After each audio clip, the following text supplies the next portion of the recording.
श्री गुरुभ्यो नमः। ओम श्री महागणाधिपतये नमः। ओम श्री महासरस्वत्यै नमः। ओम श्री राजराजेश्वर स्वामिने नमः। Namaskar everyone. Today I want to talk about one very important topic, that is on Sankalpam. Many people may have lot of questions related to Sankalpam, like when we need to perform this Sankalpam, what is the importance of this Sankalpam. So there are many questions, and how to do the Sankalpam when they do the Nitya Puja, and what is the Sankalpam they need to use for different things. So I wanted to cover these kind of topics today. So first of all, to start with this discussion, so first let me talk about before performing any puja, a person will have some objective, why he is performing the puja. So he may have some intent, so that intent or that objective is called as a sankalpam. So there are two types, like sakama sankalpam and nishkama sankalpam. So the sakama sankalpam is like people, they wanted to pray the God to get many things, like okay, ashtaishwarya siddhi, and like this, like they wanted yashas, or they wanted all their like promotion, or they wanted good education. So like this, everyone will have lot of wishes. So for fulfilling their wishes, they will be performing this puja. So this is called as the sakama sankalpam. And nishkama is something like the people, some people, they completely renunciate everything, like they don't have they don't want anything by doing this puja. All they want is like they are doing only for the God or for the well-being of the entire society. That is like sarve jana sukhino bhavantu. So such kind of things is called as a nishkama sankalpam. So so to start with to do any puja, first of all we need to cleanse ourselves. So that is like there are two kinds of things, antashuddhi and bakhya shuddhi. Antashuddhi, so first let me talk about bakhya shuddhi. So in this COVID times, now what is happening is everyone is talking about the cleanliness. So our Vedas, they are talking about this cleanliness from long ago. So this is bakhya shuddhi. Bakhya shuddhi means we should take bath and we should wear proper clothing. So all these things, this gives the bakhya shuddhi, that is the external cleanliness. And then we talk about the internal cleanliness, that is antashuddhi. What is that? So we should always speak good words, and we should be clean from our heart, and we should not do anything, we should not harm anyone. So we should have, we should be very clear in our karma. So that is like antakarana shuddhi. So so when we are doing this, and that's the reason before starting every puja, we start with apavitrah pavitro va sarvavasthangato viva yasmaret pundarekaksham sabakhyabhyantara shuchihi pundarekaksha pundarekaksha pundarekaksha. So we pray Pundarekaksha. Pundarekaksha is nothing but Lord Vishnu. So we are praying him 3 times to ensure like we also get purified. So we'll put some water on our head 3 times. We'll do the prakshana, and then we recite this mantra. So we feel that like we completed our cleanliness with respect to antakarana shuddhi and bakhya shuddhi. Then everyone will do the achamanam. Achamanam also, there are 3 types of achamanam which will come to the which we'll discuss in the next videos.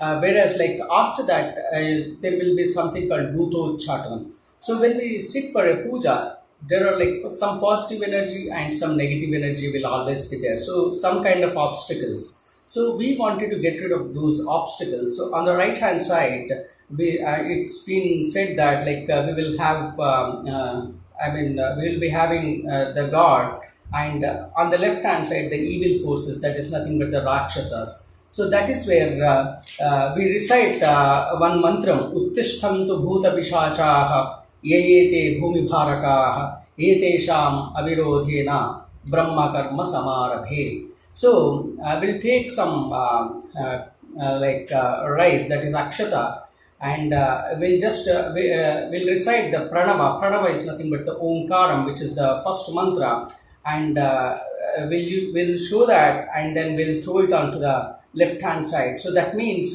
with that omkaram, we wanted to get rid of, we wanted to throw away the evil forces. So that is why this bhutocchatanam will be recited. After that, we'll be doing the pranayama, and then sankalpa will start. So sankalpa is some kind of a mantra where you have certain kind of variables. So those variables are nothing but, so first of all, sankalpam is like, it talks about what are the objectives of the puja and who is performing the puja. So you will be telling about your gotranama, and you will talk about your family member details, and then we'll talk about what is the location, so where where you're performing this puja, and then we'll talk about what is today's time. So this Sankalpan talks about Desha Kala Sankirtana. Desha Kala Sankirtana means Desham, means the country, that is nothing but the location, and Kala is nothing but the time, and Sankirtana. So we are trying to talk about these two things. So that is what is Sankalpam. So when you are performing the Sankalpam, you should be aware about where you are doing the puja, and what is the timeline. So basically, we should know what kind of timeline we follow, whether it is Chandramanam or Suryamanam or Bhatasvatyamanam. Usually we follow Chandramanam. So here I am located in Hyderabad. So for this, I'll talk about what this Sankalpam tells. So first thing is let me recite the Sankalpam, and then I'll talk about what is its importance in between.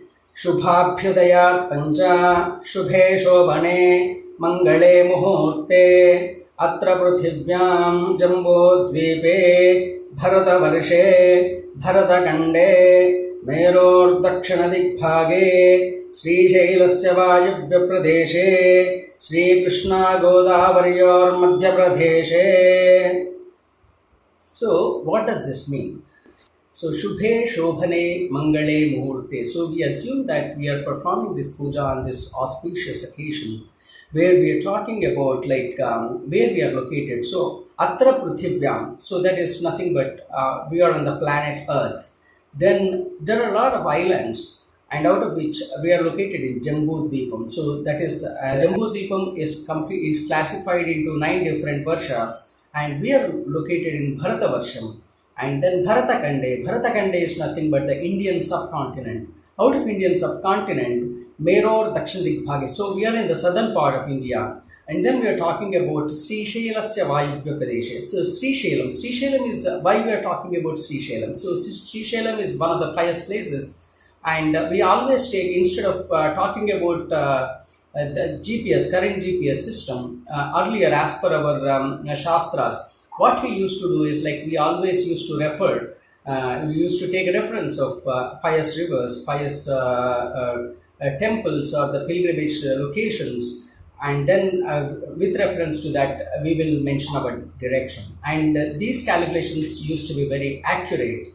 So that is where all these entire Panchanga, so all these calculations are based on the latitude, longitude, whatever currently the GPS is doing, that we are having it from past thousands of years.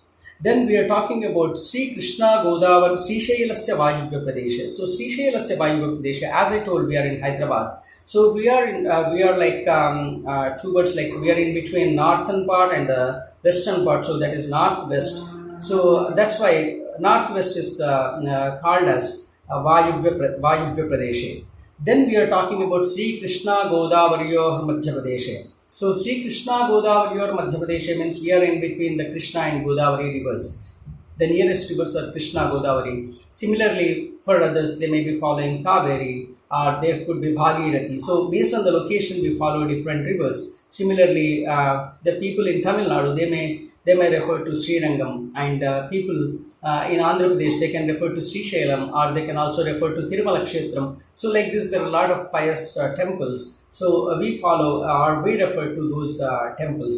Then talks about Sri Krishna Godavaryor Madhya Pradeshe Bhagya Nagare So we are talking about the city where we live. So that is Hyderabad. Hyderabad is nothing but the Bhagyanagari. You can also mention about Telangana, Rashtriya, all those things. And then Lakshmi Nivasa Grihe, Mama Swagrihe. So we are saying that we are performing this puja in our own house. Or if it is a rental place, you can also say Mama Vasate Grihe, Lakshmi Nivasa Grihe. We assume that Lord Goddess Lakshmi is residing in our home. And then Samasta Devata Brahmana Harihara Sannidhau. We assume that all the devatas, Harihara, so Lord Vishnu and Lord Shiva, they are witnessing our puja, and then Adya Brahmanaha. Then we are talking about the timeline. So instead of saying that today is so and so date and in the month, instead of that we follow certain timeline which is there from Chandramana.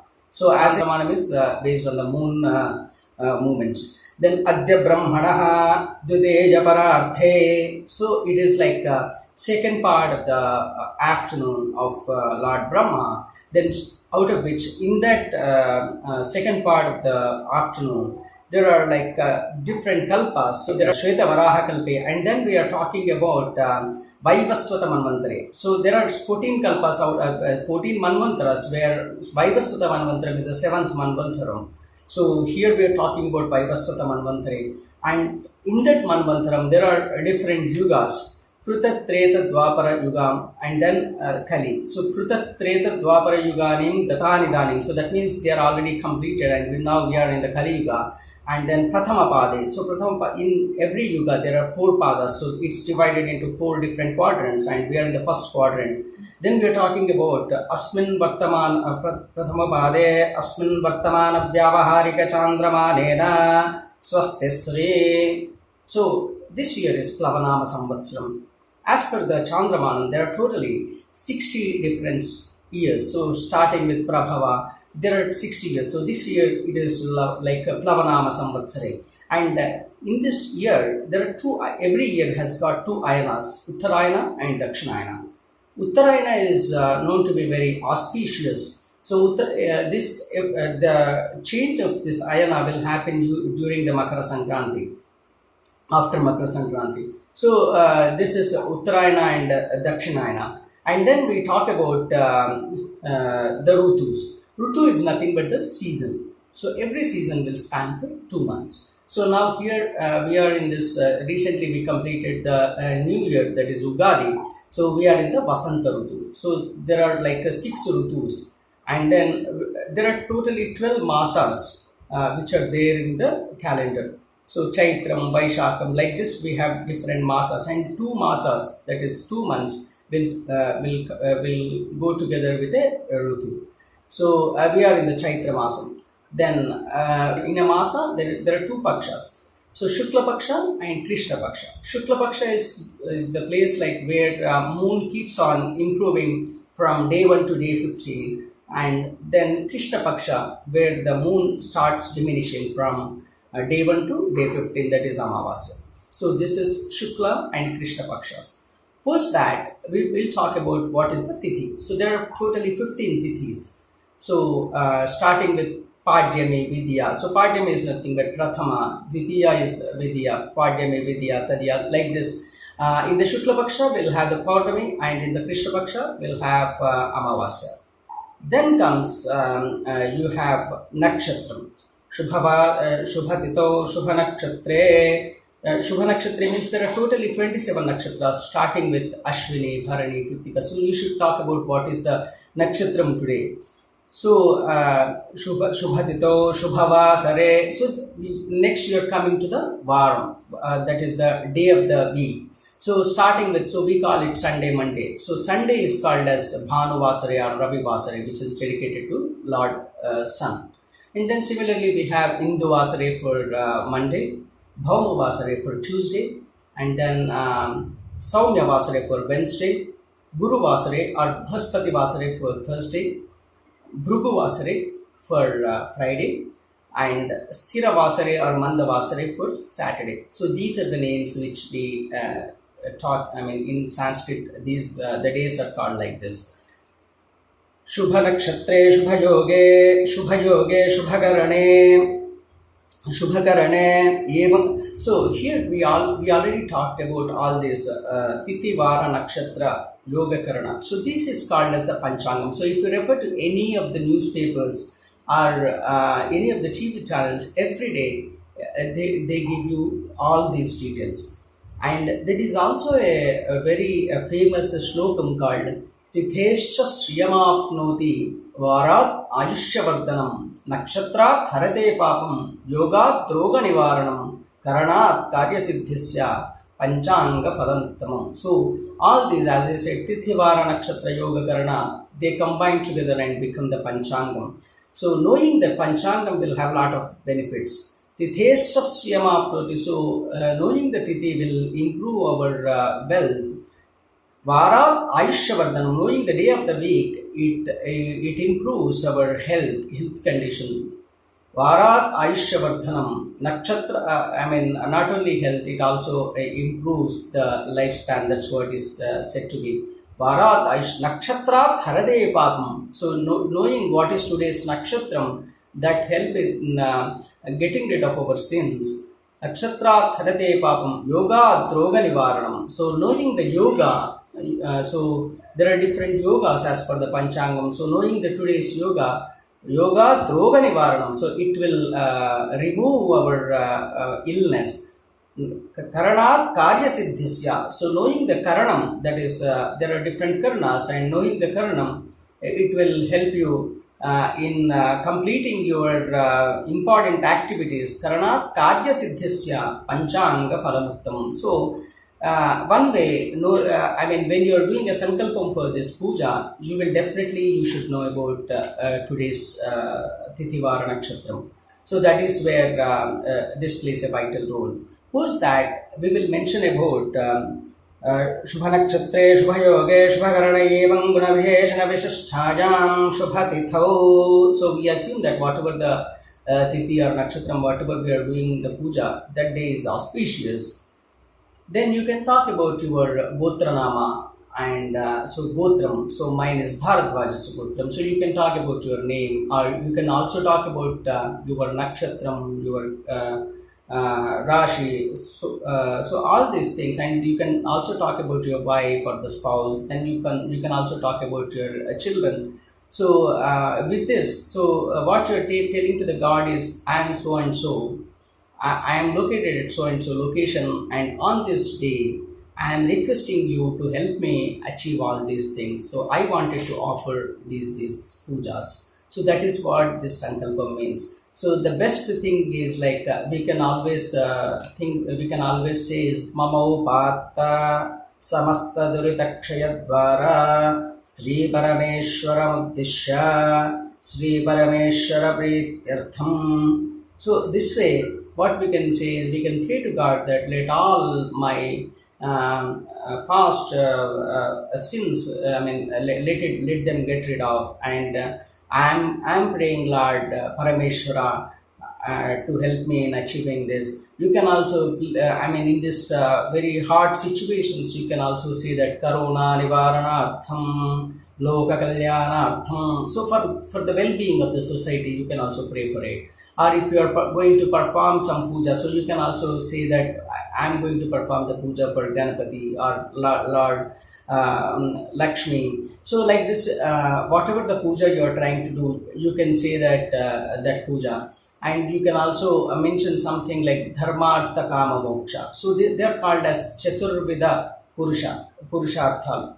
Chaturvida Purushartha means, so what we are requesting God is, let me earn the money by following the dharma and by following the right karma, and then finally let me get the moksha. So this is the great words, dharma, artha, kama, moksha. So we are praying to God that so we get all these chaturveda phala purushartha siddhyartham. So like this, we can say and we can pray the God, and we should start our puja. But the very important thing, even though we do all this sankalpam, everything, the main, if you want good out of your puja, definitely you have to have a proper concentration You shouldn't have any bad thoughts or bad things in your mind. So you should purify your mind and body. Then you should only concentrate on the Lord, so that will also give you some kind of peacefulness, and that will ultimately, I mean, you will be completely concentrating on the Veda mantra or whatever you are reciting. You will go inside it and you will get the real feel of those mantras. Thank you very much for watching me on this video. And in the next session, I'll talk about what is Mahasankalpam, how it is different from Sankalpam. Om Tat Sat Parameshwararpanamastu. Sri Krishnarpanamastu.